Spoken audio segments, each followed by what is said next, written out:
Welcome back to Close Up. Earlier this month, the Justice Department disclosed an Iranian murder-for-hire plot aimed at assassinating Donald Trump before the election that was thwarted here within the United States. It's an indicator of how far adversaries are now willing to go to harm and destabilize America.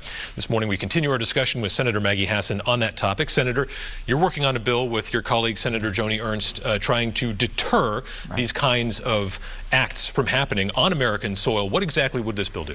So the Deterrence Act is a bipartisan bill with Senator Ernst. I was outraged, as I think all Americans were, at this news that the Iranian government was trying to hire or had actually hired criminals in the United States to commit crimes, assassinations, killings on American soil. So what the Deterrence Act does is impose even stiffer penalties on those who conspire with a foreign government to commit violence on American soil. Obviously, these are already very serious crimes, but what we want criminals to understand is that if they conspire with a foreign government, they will be looking at significantly more jail time. This is important for deterrence. It's also really important because it gives our prosecutors some extra levers to really try to break up these criminal enterprises. It's also just a signal to authoritarians around the globe that we will not stand for this kind of interference in America.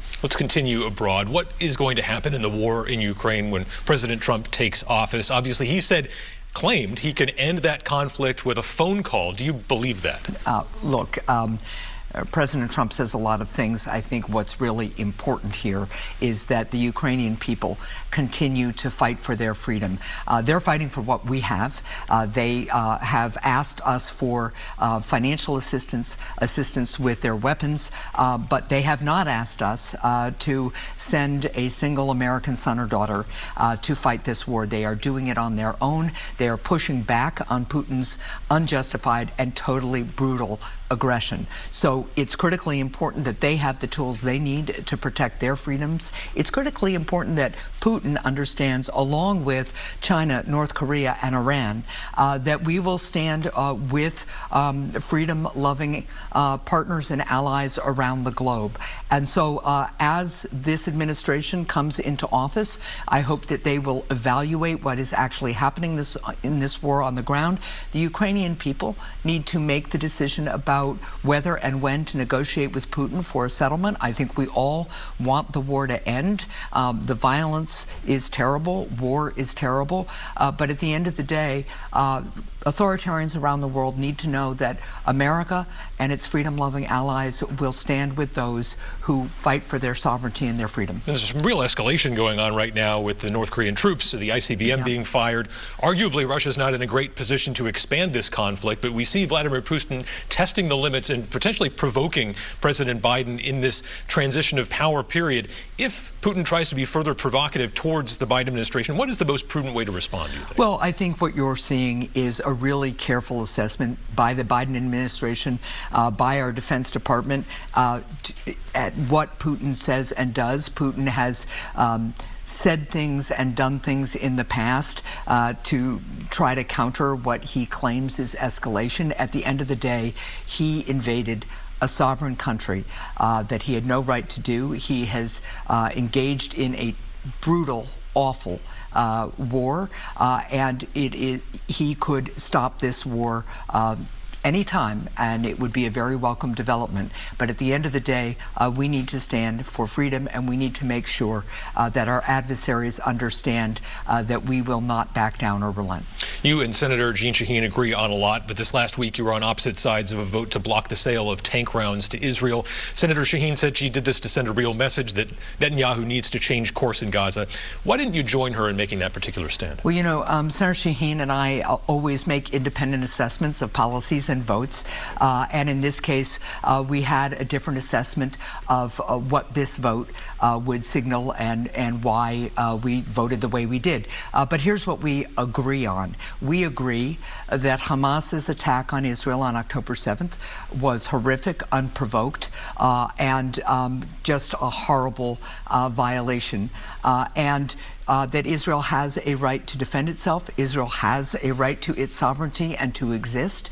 And we agree that Hamas is a terrorist organization that uses innocent civilians as human shields. And this makes Israel's prosecution of this war and defense of its sovereignty and its people much more difficult. We also agree that there needs to be significantly more humanitarian aid in Gaza. And so we will continue to focus on those things. We continue to believe that Israel has a right to exist and to defend itself, and that the terrorist organizations like Hamas and Hezbollah that are Iranian proxies are really dangerous to stability in the Middle East. We need to also send a message to Iran that Israel has a right to exist and that it should not further destabilize the region. From foreign policy to other issues, so much of the Trump agenda will be debated in the U.S. Senate. We know rules play such a big role there. 2017, you were a strong defender of the filibuster. You signed on to a letter to do that. 2022, you did a vote to set it aside just on the issue of voting rights. If your Republican colleagues want to do something similar, to set aside the filibuster to advance the Trump agenda, can you really stand against them on process given your own positions? Look, I have supported modifying the filibuster to protect fundamental rights, having adjusted my position because of some stands that some of my Republican colleagues took that I thought really showed them backing away from protecting the right to vote and protecting our democracy. And without those rights protected, the rest of our system of government cannot work. Having said all of that, I continue to think that the best way for us to legislate, the best way for us to make good policy and to move our country forward is to do it in a bipartisan way. And I will do that wherever and whenever I can, as my record indicates. But when it comes to the protection of fundamental rights, I don't think the minority should be able to restrict or revoke fundamental rights from people. And that's going to be a really interesting and important discussion. I am hopeful that we can continue to proceed on a bipartisan basis and that the discussion about filibuster won't be necessary. Let's dabble in a little party politics here.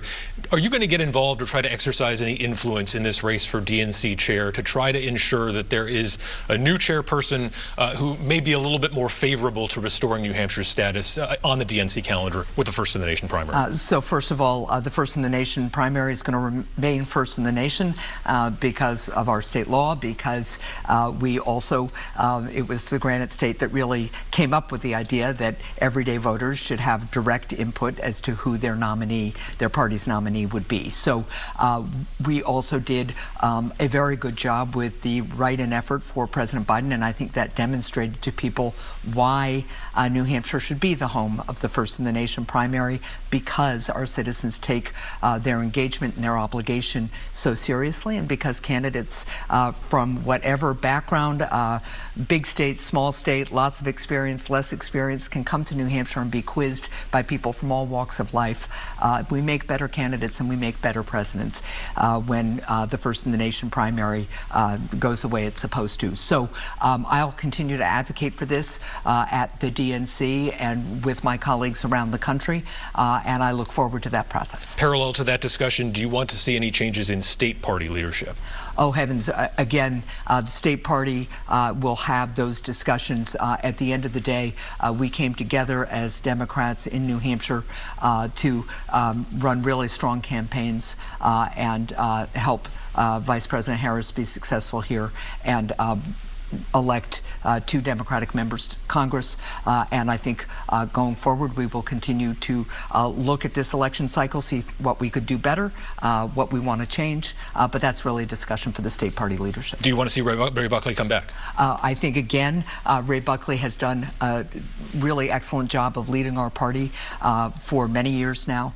And I will find out what his plans are. But at the end of the day, the state party always has a very robust leadership and discussion about what that leadership looks like. All right, really quick, I did want to ask you about something I think you mentioned in the earlier block, Medicare and this site-neutral fee thing that's going on. A lot of people have a doctor, they go see the doctor, the hospital buys the practice, suddenly they're getting charged like they're going to a hospital. Right. You and Senator Cassidy want to put a stop to this. What's going on there? Yeah, so this is called site neutrality bill. The best way for people to understand it is that it would do away with something called hospital facility fees when you are getting treatment at a non-hospital location.